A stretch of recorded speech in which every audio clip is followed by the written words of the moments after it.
గణేశ మేధా దక్షిణామూర్తి సహిత శ్రీ బాలాత్రిపురసుందరై నమః. జై జై శంకర టీవీ ప్రేక్షకులకు శుభోదయం. శ్రీరస్తు కార్యక్రమానికి స్వాగతం. శ్రీరస్తు కార్యక్రమంలో భాగంగా ముందుగా ఈ రోజునటువంటి తిదివార నక్షత్రాదులను గమనిద్దాం. ఈరోజు చైత్ర బహుళ తదియ మధ్యాహ్నం 12:24 వరకు ఉంది. తర్వాత నుండి కూడా చవితి గడియలు ప్రవేశిస్తున్నాయి. వారం సోమవారం, అనురాధ నక్షత్రం, వరియాని యోగం, భద్ర భవ కరణాలు ఉన్నాయి.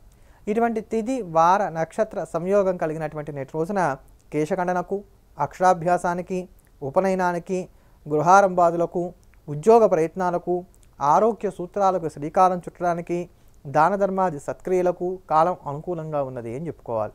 కేశఖండన అంటే పుట్టి వెంట్రుకలు దించడానికి, అక్షరాభ్యాసానికి, ఉపనయనానికి, గృహారంభాలకు, ఉద్యోగ ప్రయత్నాలకు, ఆరోగ్య సూత్రాలకు శ్రీకారం చుట్టడానికి, దాన ధర్మాది సత్క్రియలకు ఈరోజు కాలం అనుకూలంగా ఉంది. ఈరోజు చంద్రోదయ వేళకు చతుర్థి తిథి ఉన్నది కనుక సంకష్టహర చతుర్థి వ్రతాన్ని ఈరోజు మనం ఆచరించాలి. రేపటి రోజు చతుర్థి తిథి ఉన్న రేపటి చంద్రోదయ వేళకు చతుర్థి తిథి లేదు.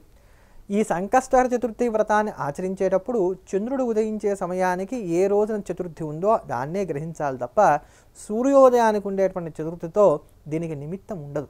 అందుకని ఈ రోజున మనమందరం కూడా ఉపవసించి సంకష్టహర చతుర్థి వ్రతాన్ని ఆచరించి భగవంతుడైనటువంటి గణపతి యొక్క పరిపూర్ణమైనటువంటి అనుగ్రహానికి మనం పాత్రలం కావచ్చు. అసలు ఈ సంకష్టహర చతుర్థి ఎలా ఆవిర్భవించింది అనే దాని గురించి మనకి చాలా విశేషమైనటువంటి వృత్తాంతాలు గణేశ పురాణంలో కనబడుతూ ఉంటాయి. ఒకప్పుడు బ్రహ్మగారు ఒక పండు తీసుకొచ్చారట కైలాసానికి. తీసుకొచ్చి కొలువుదీరు ఉన్నటువంటి పరమేశ్వరుడి చేతికి ఆ పండుని ఇచ్చారు. ఈ పండు నీకు బాగా ఇష్టమైనటువంటి వారి చేతికి ఇవ్వు అని చెప్పని బ్రహ్మగారు ఆ పండుని ఈశ్వరుడి చేతిలో ఉంచారట. ఆ సమయంలో అక్కడ వినాయకుడు ఉన్నాడు, సుబ్రహ్మణ్యేశ్వర స్వామి వారు ఉన్నారు. భలే సంకటం తెచ్చిపెట్టావయ్యా, ఎవరికి ఇమ్మంటావు అని చెప్పని పరమేశ్వరుడు యోచన చేస్తూ ఉన్నట్ట. చతుర్ముఖ ప్రజాపతి అయినటువంటి బ్రహ్మగారేమో బాగా జాగ్రత్తగా గమనిస్తున్నారట. అసలు ఎవరికి పరమేశ్వరుడు ఈ పండిస్తాడో చూద్దాము అని చెప్పని ఇలా చూస్తూ ఉన్నటువంటి సమయంలో అక్కడ ఆ పండుని తీసుకొని ఎవరికి ఇద్దామా అని చెప్పని ఈశ్వరుడు ఆలోచన చేస్తున్నప్పుడు ఆయన శిరస్సును ఉన్నటువంటి చంద్రుడు చూసి నవ్వాట గణపతిని. అదే సమయానికి వినాయకుడు ఏం చేశాడు, ఈశ్వరుడి దగ్గరికి వెళ్ళి నాన్నగారు ఈ పండు నాకే ఇవ్వవలసిందని చెప్పని కొంచెం గారాభంగా మోవుగా అడుగుతున్నట్ట. ఆయన ఒక బాణబొజ్జ అవకారం అవన్నీ చూసి ఆయన నవ్వుతున్నట్ట. నవ్వుతూ ఉండేసరికి కోపం గెంచుకున్నటువంటి గణపతి ఒక పెద్దదైనటువంటి భూతాన్ని సృష్టి చేశాట. ఆ భూతం చంద్రుడి యొక్క భరతం పడడం మొదలుపెట్టింది. దాంతో ఆ భూత బాధ తట్టుకోలేక చంద్రుడు వెళ్ళి పరమేశ్వరుని ప్రాధేయపడితే పరమేశ్వరుడు గణపతిని బుజ్జగిస్తే గణపతి ఆ భూతాన్ని పంపించవేసినటువంటి వాడే చంద్రుడిని శపించాట. ఓ చంద్ర, నీవు నన్ను చూసి పరిహసించావు కాబట్టి నన్ను చూసి నవ్విన రోజైనటువంటి భాద్రపద శుద్ధ చవితి నాడు నిన్ను ఎవరైతే చూస్తారో వాళ్ళందరూ కూడా పాపాత్ములవుతారు అని చెప్పని శపించాట. అలా చంద్రుడిని పాపాత్ముడు గమ్మని శపించినటువంటి కారణం చేత చాలా బాధపడినటువంటి వాడే చంద్రుడు ఏం చేయాలో తెలియక నానా బాధపడుతుంటే నారదుడు ఆయనకి గణపతి యొక్క ఏకాక్షర మంత్రాన్ని ఉపదేశం చేసి దీంతో జపించి గణపతి సంతుష్టి చెందినటువంటి వాడే తిరిగి వరప్రదానం చేస్తాడని చెప్పగా అదే ప్రకారంగా 120 సంవత్సరముల పాటు చంద్రుడు తపస్సు చేశాట. ఆ తపస్సుకు సంతసించి గణపతి సాక్షాత్కరించినటువంటి వాడే, చంద్ర, నేను నిన్ను శపించినటువంటిది భాద్రపద శుద్ధ చవితినాడు గనక నువ్వు శుక్లపక్షంలో నింజుడిగా ఉంటూ ఉంటావు, కృష్ణపక్షంలో మాత్రం పూజార్హతను కలిగి ఉంటావు. ఎవరైనప్పటికీ కూడా కృష్ణపక్షంలో వచ్చేటువంటి చవితి తిథి ఉన్నటువంటి రోజున ముందుగా నిన్ను పూజించి తర్వాత నన్ను పూజించాలి, ముందుగా నీకు అర్ఘ్యం ఇచ్చి తర్వాత నాకు అర్ఘ్యం ఇవ్వాలి. అలా నా పూజలో నీకు స్థానాన్ని కల్పిస్తున్నాను. ఇలా ఎవరైతే ఈ కృష్ణపక్షంలో వచ్చేటువంటి చవితి నాడు నిన్ను నన్ను ఇరువురిని కలిపి పూజిస్తారో వాళ్ళకు ఉండేటువంటి కష్టరాశినంతా కూడా నేను తీసివేస్తాను.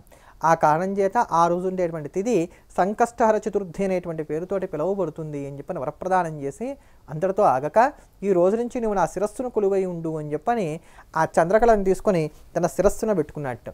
అప్పటి నుంచి కూడా గణపతికి పాలచంద్రుడు అనేటువంటి నామం వచ్చింది అని చెప్పని గణేశ పురాణం మనకు తెలియజేస్తూ వస్తుంది. అందుకనే గణేశుడి యొక్క అనుగ్రహం పొందడం చాలా తేలిక. మనం ఎలా అయితే కనుక తప్పు చేస్తే స్వామి శిక్షిస్తాడో అలా మన తప్పును మనం తెలుసుకొని సరిదిద్దుకోవడానికి ప్రయత్నం చేసినట్లయితే చేయూతను కూడా పరమాత్మయే వెనువెంటనే ఇస్తూ ఉంటాడు. ఇంకొక విశేషం ఏంటంటే స్వామి త్వరగా ఫలితాన్ని అనుగ్రహిస్తాడు. ఎక్కువ వ్యవధి తీసుకునేటువంటి తత్వం ఆయన దగ్గర ఉండదు. కానీ అవ్వయ్యార్ పిల్లయ్యార్ కథల్లో ఇట్లాంటివి చాలా విస్తారంగా మనకు చూపెడుతూ కూడా ఉంటారు. అవ్వయ్యార్ అనేటువంటి ఆవిడ పరమ మహాభక్తురాలు. ఈవిడ సుబ్రహ్మణ్యేశ్వర స్వామికి నమ్మినటువంటి బంటుని చెప్పుకోవాలి. వాడు ఎక్కువగా గణపతి పూజ కూడా చేస్తూ ఉండేది. ఒకరోజు ఈ అవ్వయ్యారు కూర్చొని గణపతికి పూజ చేసుకుంటోందిట. పూజ చేసుకుంటూ ఉంటే సప్తఋషులు ఆకాశమండలంలో కనబడ్డారు. అమ్మ, మేమందరం కూడా కైలాసానికి వెళ్తున్నాం స్వామి దర్శనానికి అని చెప్పని నీవు కూడా వస్తావా అని అడిగారట. అంతటి స్థితి ఆవిడది. ఆవిడంది, నాయన ఇగో ఇప్పుడే చూస్తున్నారు కదా, గణపతి పూజ ప్రారంభం చేశాను, పూజ మధ్యలో ఆపి ఎలా వచ్చేది అందుట. అంటే వాళ్ళన్నారు, వెళ్తున్నదే కైలాసానికి, అక్కడ ప్రత్యక్షంగానే పరమాత్మను పూజించుకునవచ్చు కదా అన్నారట. అనగానే ఈవిడ దానికి ఏం సమాధానం చెప్పలే. దాంతో వారు ఒక నిమిషం వేచి చూసి వారి మార్గాన వాళ్ళు కైలాసానికి వాళ్ళు వెళ్ళిపోయారట. ఈవిడ చాలా విస్తారంగా చక్కగా గణపతికి పూజ చేసుకుంది. ఆ పూజ అంతా చేసుకున్న తర్వాత బాధపడుతూ ఆ వినాయకుడి విగ్రహం ముందు కూర్చుందిట. అంటే అప్పుడు వినాయకుడు వెంటనే ఆవిడతో అన్నాడు, అమ్మా నువ్వు దేనికి బాధపడుతున్నావమ్మా అని అడిగాట.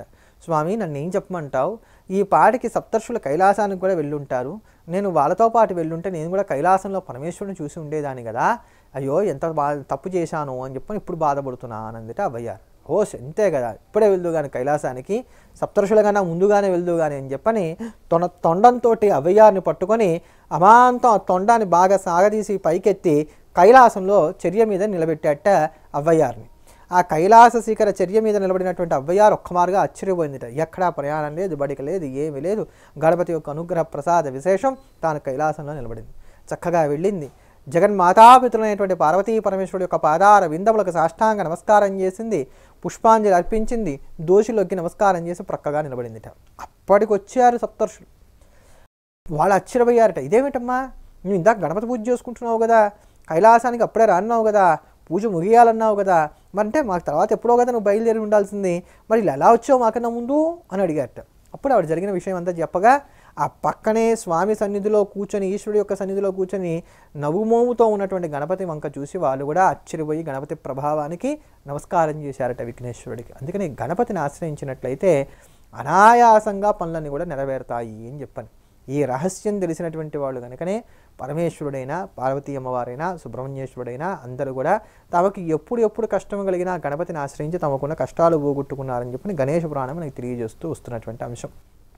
వల్లీదేవిని వివాహం చేసుకునడానికి ఆటంకాలు ఏర్పడినప్పుడు కూడా సుబ్రహ్మణ్యేశ్వర స్వామి వారు శరణి వేడితే తానే పెద్దదైనటువంటి ఏనుగు రూపంలో వచ్చి వల్లీ అమ్మను భయపెట్టి సుబ్రహ్మణ్యేశ్వర స్వామి వారికి వల్లీ కళ్యాణం చేయించినటువంటి మహాత్ములు ఎవరయ్యా అనంటే సాక్షాత్తు గణపతే. అలా ఆపదలో సుబ్రహ్మణ్యేశ్వర స్వామి వారిని ఆదుకున్నారు కనుక గణపతికి ఆపత్సహాయ గణపతి అనేటువంటి పేరు వచ్చింది. ఇప్పటికి కూడా వల్లీ కళ్యాణం జరిగినటువంటి చోటైనటువంటి తిరుత్తనికి కనుక మీరు వెళ్ళినట్లయితే ఆ తిరుత్తనిలో మొట్టమొదటిగా మీరు ఆపత్సహాయ గణపతిని దర్శనం చేసుకున్నారా అని అక్కడ ఉండేటువంటి అర్చకులు అడుగుతారు. ఈ ఆపత్సహాయ గణపతిని అక్కడ దర్శనం చేసుకున్న తర్వాతే సుబ్రహ్మణ్యేశ్వర స్వామి వారిని సేవించాలి. ఎవరికైనప్పటికీ ఎంత ఆపద ఉన్నప్పటికీ అక్కడికి వెళ్ళి ఆ ఆపత్సహాయ గణపతికి కనుక మనకు ఉన్నటువంటి ఆపద చెప్పుకున్నట్లయితే ఆ ఆపదలన్నీ కూడా దూది పింజాల్లాగా పటాపంచలైపోతాయి అని చెప్పని ప్రతీతి. అంతటి వాడు మహాగణపతి. అలానే తనకు రాక్షస బాధ వలన ఇబ్బంది కలిగినప్పుడు పార్వతీ అమ్మవారు శరణవేడితే సాక్షాత్తు ఆ గణపతి మళ్ళీ పార్వతీ గర్భాన జన్మించినటువంటి వాడై సింధూరాది దైత్యులందరూ కూడా సంహారం చేసి లోకాలన్నింటినీ కూడా రక్షించినటువంటి వాడు గణపతి. అటువంటి ఆ గణపతిని ఈ రోజున మనమందరం కూడా ఈ సంకష్టర చతుర్థిని పురస్కరించుకొని పూజించి సేవించి తరించవలసినటువంటి రోజు. గణపతికి అభిషేకంలో అత్యంత ప్రీతిపాత్రమైనటువంటిది గోక్షీరం. ఎందుకంటే ఆవు పాలతో అభిషేకించడం, ఆయనకు అత్యంత ప్రీతిపాత్రమైనటువంటి గరికతోటి అర్చించడం, ఉండ్రాడు నైవేద్యంగా పెట్టడం అనేది మనం ఎప్పుడు కూడా గణపతి పూజలో చేస్తూ ఉండవలసినటువంటి క్రియ. అవన్నీ ఆచరించి వినాయకుడి యొక్క పరిపూర్ణమైనటువంటి అనుగ్రహానికి పాత్రమైనవిగా కానీ ప్రార్థన చేస్తూ ఈ రోజు ఉన్నటువంటి పరిహారాన్ని ఒక్కమారు గమనిద్దాం.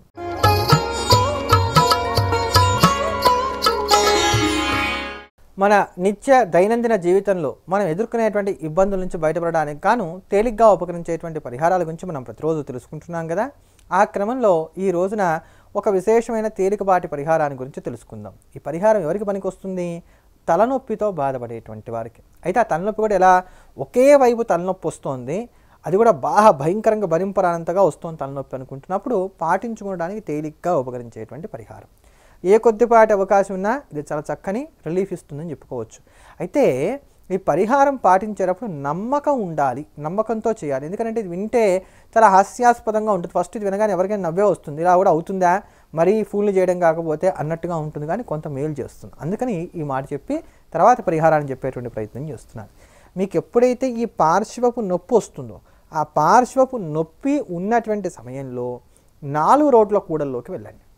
4 రోడ్ల కూడల్లోకి వెళ్ళి దక్షిణముఖంగా నిలబడండి. దక్షిణముఖం అంటే సౌత్ ఫేసింగ్గా నిలబడండి. చిన్న బెల్లం ముక్క తీసుకోండి. అది పంటితో కొరికి ఆ బెల్లం ముక్కని దక్షిణం వైపుగానే విసిరేసి ఇంటికి వచ్చేసేయండి. ఇంతే మీరు చేయవలసింది. మీరు చిన్న బెల్లం ముక్క తీసుకున్నారు, దక్షిణముఖంగా నిలబడ్డారు, పంటితో ఒకసారి అలా కొరికారు, దాన్ని అక్కడే పడేశారు, వచ్చేసారు. ఇంతే. దీనివలన త్వరగా ఆ యొక్క పార్శ్వపు నొప్పి తగ్గుతుంది. ఇలా మీకు ఎప్పుడు నొప్పి వచ్చినా చేస్తూ ఉండటం వల్ల క్రమేపీ నొప్పే రాకుండా ఉండేటువంటి స్థితికి కూడా వెళ్ళడానికి అవకాశం ఉంటుంది. ఇటువంటి మరిన్ని తేలికైనటువంటి పరిహారాలతోటి, విశిష్టమైనటువంటి అంశాలతోటి రేపటి శరీరస్తు కార్యక్రమంలో మళ్ళీ కలుద్దాం. ఎల్లప్పుడూ దేశాన్ని ప్రేమిద్దాం, దైవాన్ని స్మరిద్దాం. స్వస్తి.